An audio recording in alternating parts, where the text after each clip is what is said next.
Big boss season 5च्या घरातून Arya Jadhav eliminate झालेले आहेत. आर्या जाधव घरातून बाहेर गेलेले आहेत आणि बिग बॉसने हा निर्णय कालच सांगितला आहे पूर्ण जनतेच्या पुढे.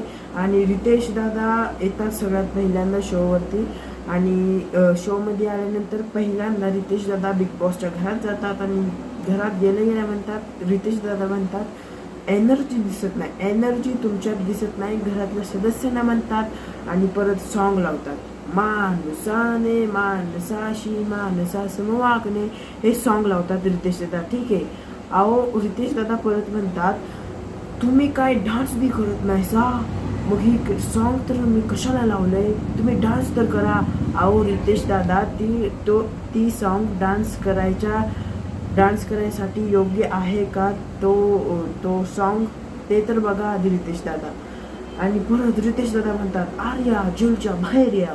आणि रितेश दादा म्हणतात तुम्ही जे केलं ते पूर्णपणे इंटेन्शनल प्रकार होता आणि तुम्ही मुद्दामून केले आर्या. आणि मी सांगतो बिग बॉस तुमचा निर्णय आर्याला सुनावावा. तर बिग बॉस येतात. बिग बॉस म्हणतात आर्या तुम्ही निंदनीय प्रकार केले आहे बिग बॉसच्या घरात, त्यामुळे मी तुम्हाला बिग बॉसच्या घरातून काढत आहे. आणि त्यानंतर आर्या गेट आउट, मतलब आर्या घराच्या बाहेर जाते. अहो पण बिग बॉस मला एक गोष्ट सांगा, त्या अरबाजने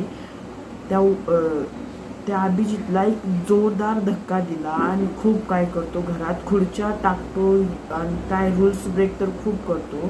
त्याला तुम्ही काही शिक्षा नाही देत. एकच लाईन म्हणतात रितेश दादा, जेव्हा अरबाजने धक्का दिलेला अभिजितला तेव्हा रितेश दादा एकच लाईन म्हणतात, अरबाज तुम्ही आता हे अभिजितला धक्का दिलाय ते परत देऊ नका, ते मी खपून घेणार नाही. एवढेच वाक्य तेवढे रितेश दादा म्हणतात अरबाजला. अहो काय म्हणजे शिक्षा तर करा अरबाजला, त्या अरबाजला तर बाहेर काढा. नाही, अरबाजला नाही करणार, कारण ते फुटेज देत आहेत ना. आर्याला काढली घराबाहेर कारण तिने निकीला कानपाड दिली. अहो पण जेव्हा आर्याने पकडले होते असे निकीला, तेव्हा निकीचा हात तिथे लागला होता आर्याला. ती म्हणत होते खूप वाईट लागले मला आणि गालायला लागलं होतं तिला आणि रक्त सुद्धा येत होते. तेव्हा बिग बॉस तुम्ही त्याच्यावर एक शब्द बी बोलला नाही सा. आर्या म्हणते मला लागलेलं म्हणून मी तिला कानफाडीत दिली, आर्याचं योग्य होतं. पण बिग बॉस तर फुटेजला महत्त्व देतात. आपल्या बिग बॉसला कोण फुटेज देते, तर ती सगळ्यात जास्त निकी देते. तर निकीला तर आपण सपोर्ट करायच हवे.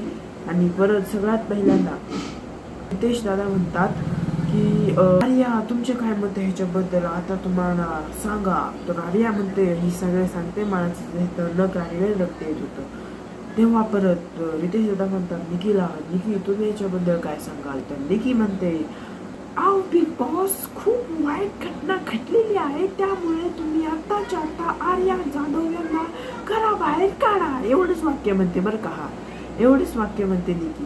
आणि परत बिग बॉस म्हणतात आर्या यांना घराच्या बाहेर काढता येत आहे, त्यामुळे आर्या तुम्ही घराच्या बाहेर जावा. त्यानंतर आर्या लिव्ह होते आणि परत तिला कोण बाय बाय करायला नाही आले, कारण त्या सदस्यांच्या मनात एकच भीती होती, आपण जर तिला बाय बाय करायला गेलो तर रितेश दादा आपल्याला काय म्हणतात, एकच भीती होती. त्यामुळे तिला कोणी बाय केलं नाही.